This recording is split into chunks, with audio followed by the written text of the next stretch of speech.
ভাই যাদের হাতে ধরা মোবাইল, এই মোবাইলগুলো নামায় ফেলেন। এই মোবাইলের খটর খটর এটা নিয়ে নড়াচড়া আপনার জীবনে তেমন কিছুই আনবে না, জিন্দেগির তেমন কোনো ফায়দা হবে না। এই অসভ্যতায় জীবন শেষ।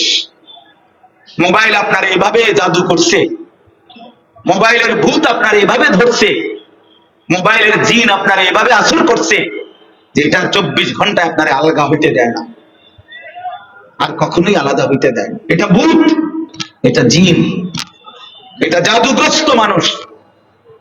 ওরা জাদু করছে, মূলত ওরা সম্মোহন করেছে, তারে আসর করছে তার উপর। এই জন্য অসংখ্য মানুষের জিন্দেগিটাই এমন, 24 ঘন্টা তার ফিকির একটাই যে আমি পৃথিবীতে যা দেখি তার ছবি উঠে এবার এটা মানুষ হোক, গরু হোক, ছাগল হোক, কুকুর হোক, বিড়াল হোক, সাপ হোক, বিচ্ছু হোক, বেড়া হোক, বেডি হোক, জোয়ান হোক, বুড়া হোক, হুজুর, পাবলিক, সব উঠাও। কারণ ওনারে বলে দিছে কবরে ফেরেশতা শুধু মোবাইলটা জমা নিবে, মোবাইল চেক কইরা ব্যস্ত দুজন। এই কি কথা বলেন? এটাই কি হিসাব? তাইলে 1 লক্ষ ওয়াজ আছে কারো মোবাইলে, তো এতে করে কবরের আযাব মাফ। 100 হুজুরের ছবি আছে কারো মোবাইলে বা তার সাথে, এতে করে কবরের আযাব মাফ। তো কি ফায়দা? এই ফালতুর কাজের ফায়দা কি ভাইয়া? এজন্য দোস্ত আমার, বন্ধু আমার, সবার কাছে অনুরোধ, এটা সব সময় সর্বযুগে ওলামায়ে কেরাম বুজুর্গানে দ্বীনের কথা, মানুষের মধ্যে দ্বীন আসে, মানুষের জিন্দেগির পরিবর্তন হয়, মানুষ আল্লাহমুখী আখিরাতমুখী হয়। বুজুর্গোं की नजर से पैदा, আল্লাহ ওয়ালাদের নজর থেকে, হক্কানি রব্বানি মুত্তাকি আল্লাহ ওয়ালা উলামায়ে কেরামের চোখের দৃষ্টি থেকে, চোখের নজর থেকে মানুষের মধ্যে দ্বীন আসে, পরিবর্তন আসে। এটা পরীক্ষিত, এটা প্রমাণিত, এটা তাজরিবা, বারবার অভিজ্ঞতা লব্ধ।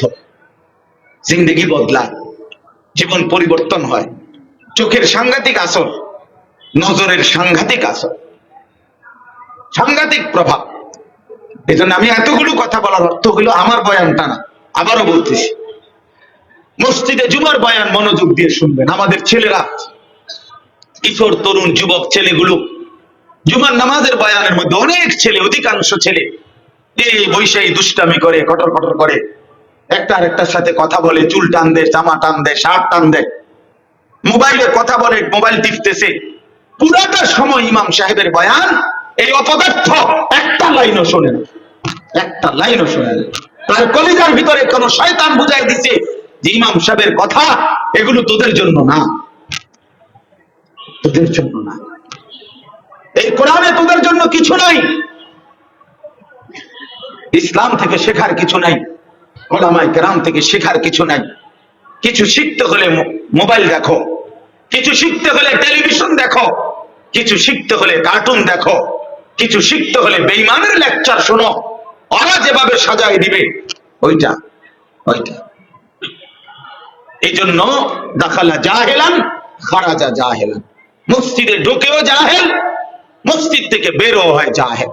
ঢুকার আগেও কিছু জানতো না, মসজিদ থেকে বের হওয়ার পরেও কিছু জানতো নাই। তো 1 বছর 5 বছর, একটি বছরে 52 সপ্তাহ ভাইয়া, আপনি ভেবে দেখেন, ইনসাফের সাথে ভাবেন, একটা বছরে 52 সপ্তাহ, তাহলে 52 সপ্তাহ শুক্রবারে জুম্মার বয়ান হয়।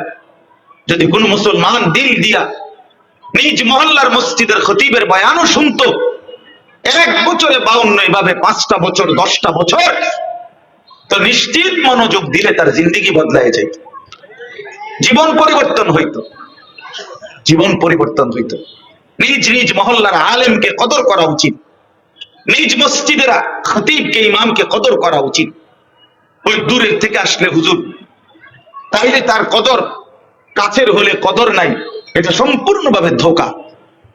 জনপ্রিয়তা একটি ধোঁকা, জনপ্রিয়তা একটা ধোঁকা, প্রধান বক্তা, বিশেষ বক্তা, এটা একটা ধোঁকা, এটা ধোঁকা।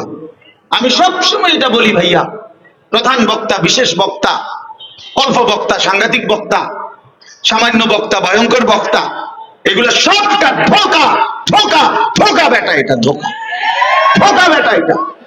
মাগরিবের পরে বললে উনি বিশেষ বক্তা, এসার পরে বললে রাত 10টা বাজে বললে উনি প্রধান বক্তা। হুজুর এই সিদ্ধান্ত করতে পারেন, কে দিলেন সিদ্ধান্ত? বলেন আপনি ইনসাফে কি কয়? আসরের পরে বয়ান করলে, আল্লাহর কথা বললে উনি বিশেষ বক্তা নাকি, আর রাত 10টায় কইলে উনি প্রধান বক্তা। এই ফয়সালা কিভাবে হইল? মানে এটা কিভাবে সিদ্ধান্ত নিল? কোরআন শরীফের কোন আয়াতের ভিত্তিতে, হাদিসের কোন কোন ফিকর কিতাবের ভিত্তিতে? এটা পৃথিবীর কোথাও নাই, কোন কিতাবে কথা নাই যে রাত যত গভীর হয় বক্তার দাম তত বাড়ে।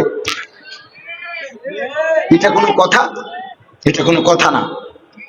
আল্লাহর কথা যখনই বলে, আপনার এলাকার বলুক আর সামনের দেশের হুজুর বলুক, যখনই বলে তখনই দামি, তখনই দামি, তখনই দামি।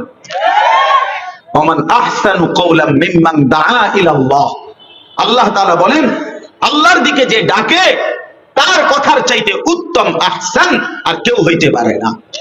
যে মানুষকে আল্লাহর দিকে ডাকে ইখলাসের সাথে, তাকওয়ার সাথে, তো আল্লাহ তাআলা তাকেই বলছেন আহসান, সেই উত্তম, সেই প্রধান বক্তা।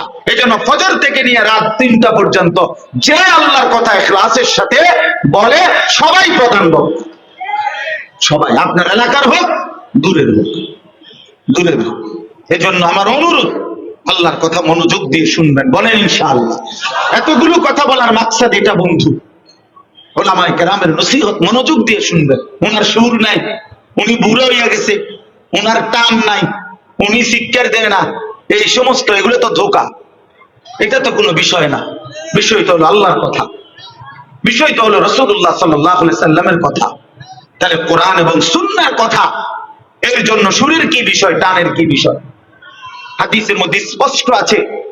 আম্মা জান আয়েশা রাদিয়াল্লাহু তাআলা আনহা নবীজির স্ত্রী বর্ণনা করেন, কানা রাসূলুল্লাহ সাল্লাল্লাহু আলাইহি ওয়াসাল্লাম ইয়াতাকাল্লামু বিকালামিন বাইয়িন ফাসলিন।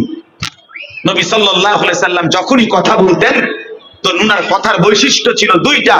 এক নাম্বার, যা বলতেন তা স্পষ্ট বলতেন। 2 নাম্বার, ফাসলিন, ভাইঙ্গা ভাইঙ্গা বলতেন, ভাইঙ্গা ভাইঙ্গা বলতেন। রাসূলুল্লাহ সাল্লাল্লাহু আলাইহি সাল্লামের কথার বৈশিষ্ট্য। তাহলে এখানে টান মূল মাকসাদ না, এখানে সুর মূল মাকসাদ না, এখানে আল্লাহর কথা পৌঁছানো মূল মাকসাদ, আল্লাহর কালাম পেশ করা মূল মাকসাদ, রাসূলুল্লাহ সাল্লাল্লাহু আলাইহি সাল্লামের সুন্নাহ পেশ করা মূল মাকসাদ। এই জন্য আপনারা অনুরোধ, মেহেরবানি করে আল্লাহর দিকে আন্তরিকতা নিয়ে মনোযোগ দিয়ে কোরআন সুন্নাহর কথা শুনবেন সব সময়। বলেন ইনশাআল্লাহ, বলেন ইনশাআল্লাহ।